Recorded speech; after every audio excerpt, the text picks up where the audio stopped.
The Seattle Times is reporting today, in the near future, travel may require a digital documentation showing that you have been vaccinated or tested for the coronavirus.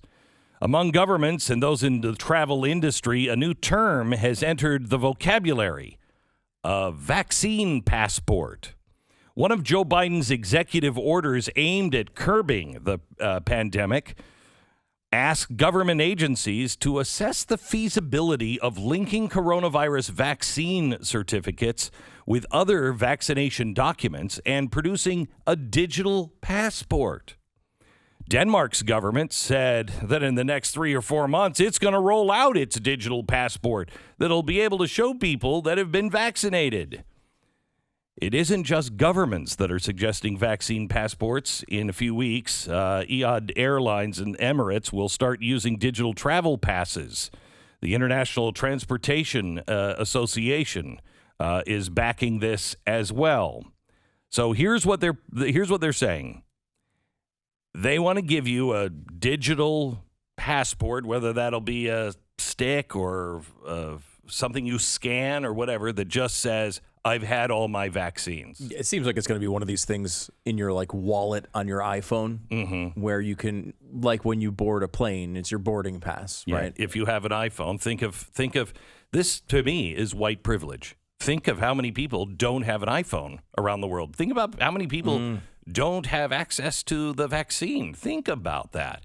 So they're not going to be society. It is a two-tiered society, and America is getting it first. I say on this one, we wait until everyone else on the planet has a digital passport. Wow. Then you give it to us. That's so nice of you. Well, I'm trying to embrace my white privilege here. Let's see. It's all about trying to digitize a process that happens now and make it into something that allows for more harmony and more ease. Now, that sounds good. Yeah, harmony and ease. Doesn't it? Yeah. Here's a disturbing paragraph. IBM has been developing its own digital health pass. IBM has. IBM? Yeah, IBM's. They've got a long record of helping sort people out. I think that's fantastic. A completely unrelated story.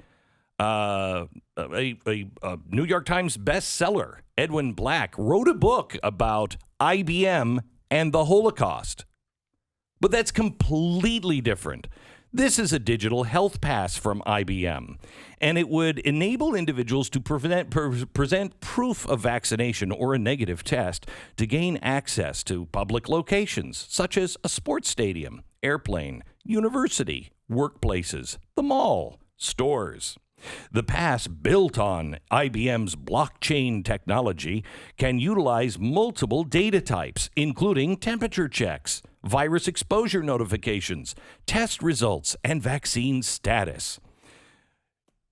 Not only is IBM looking into this, the World Economic Forum and the Commons Project Foundation, a Swiss nonprofit group, have begun testing a digital health pass called Common Pass, which would allow travelers to travel all over the world with all of their information. The pass would generate a QR code that could be shown to authorities. Oh, man. Now, I can't think of what could possibly go wrong here.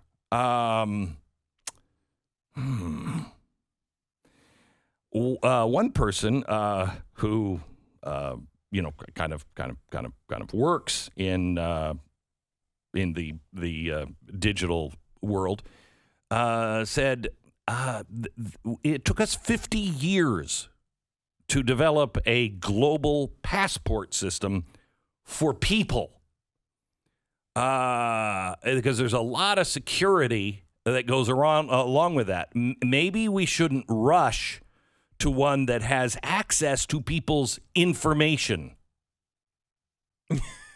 You could see the risk there a little bit. I am a little torn. Don't you want to get back to normal? Yes. I mean, I know you're saying that sarcastically, but yes, I do. And I will say, I'm not going to be for a government system like this. I'm not going to say I want requirements of these things.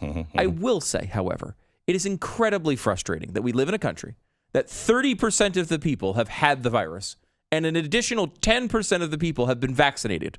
So we're talking about 40% of the population now, estimated, that should be able to do pretty much whatever they want.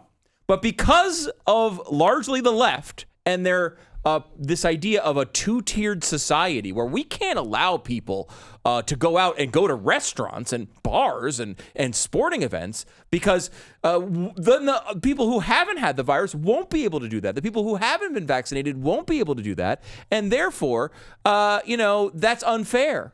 And it's like, well, I don't know. To the bar owner, do they think it's unfair? Do they really? Well, you know what? I want to make sure we don't have a two-tier society. Therefore, I'm going to let my business collapse completely. Like, it would be nice for our economy to allow people who don't have to think about these things at this point, overwhelmingly, to be able to do them. Well, of course, you would say that. I would, because I'm on the right side of it. Somebody who was at the Super Bowl and has been tested several times and just doesn't seem to have a problem with it. Oh, the next virus that is coming out of COVID-19, COVID-20. You didn't have to have COVID-19 to understand 20. Oh, really? Oh, no. You can just get 20, and it'll kill you. Dead. Like 95% of the population dead. Really? Because of the mutate. It's coming. It's coming, Stu. It's coming. Now, in, again, a completely unrelated article, let's put those digital passports to the side, okay? Because that's convenient for you. You said harmony and ease was your summary? Yeah, harmony and ease. Harmony and ease. It's harmonious, and it's easy. Okay, it's like I don't know why people don't give the TSA their retina scan. Boy, that sounds harmonious and easy. Easy. You just go in and just scan your eyes. The retina gives absolutely every bit of information about you. But don't worry about it. Don't worry about it. Get on the plane faster. In a new post from the International Monetary Fund, what's really new in fintech, financial tech? What's really new? Well, the authors suggest that rapid technological change is coming in the financial industry. And in lieu of this change, they're looking at it and saying, well, you know what? What should we be thinking about in the financial industry? So there's according to the IMF and the European Central Bank, I love the central banks, like the Fed, they're fantastic. They've been doing some research. And they say there's a couple of financial innovations that the world should get on board with. First, information. There are new tools out there to collect and analyze data on customers. That way they can really determine your creditworthiness. And another is communications, a way that we can communicate with the bank and the bank can communicate with us. So they're looking at, the first thing they want to do is determine creditworthiness. And they say the most innovative information piece is the new type of data that comes from the digital footprint of customers' various online activities. This will help the banks decide if you're creditworthy for a loan. Credit scoring, they say, in the old days was on income, employment time, assets, and debts. But that really doesn't give us a snapshot on who people really are. So how do we get really good information? For instance, a lot of kids, they can't get loans for, $400,000 house because they just got out of college. Not fair. And that's not fair. How do they establish credit? We've all said that, right? When we were young, if you won't give me credit, how could I establish credit? Right? Well, that's what the that's what the IMF is all about, to make sure that kids can get credit. So what they're going to do is they're looking at different information on certain kinds of people, like entrepreneurs, innovators, informal workers. Maybe there's just not enough information available. So what do we do? Well, they've resolved the dilemma by tapping into various non-financial data, the type of browser and hardware used to access the internet, the history of online searches and purchases. Now, why would my bank need to know what I've been searching online for? Why? Recent research documents that once powered by artificial intelligence and machine learning, these alternative data sources are often superior to traditional credit assessment methods and can advance financial inclusion. So the type of browser used could potentially indicate a different ranking for browsers that heavily track users like Chrome.